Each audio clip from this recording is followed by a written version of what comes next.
ka-everything, ipapakita ko sa inyo kung paano gawin itong sweets na to. Ito siya mga ka-everything, isang buo kasi ito siya. So, hinahati ko lang siya. Tsaka ito, nilagyan ko siya ng cheese yung kalahati.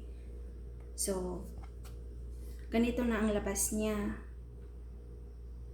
Ang pag-close nito ka-everything, so gamitan nyo lang siya ng tinidor para maging ganito na siya. So, pagkatapos nito mga ka-everything, ilagay ko na siya sa oven. Ito yung gamit ko na cheese ka-everything, curry cheese. Yan siya ka-everything. Yummy! So, pag naluto na to siya mga ka-everything, so lagyan ko na siya ng condensed milk. Yummy siya mga ka-everything. Ito yung cheese niya. Cheese white. O diba?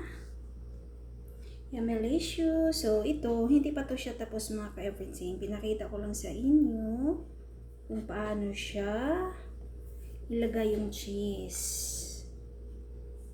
Pwede nyo itong gawin din sa Pilipinas, pang business nyo. Yummy to siya mga ka-everything. Kaya my favorite. Walang katapusan sa kakapos ako ng sweets. Diba?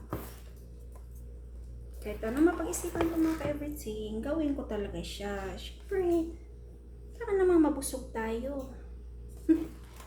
Mindset ba? Mindset.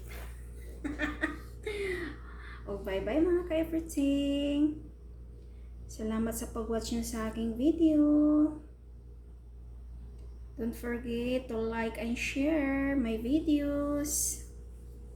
And good evening Philippines and mayong hapon Saudi Arabia.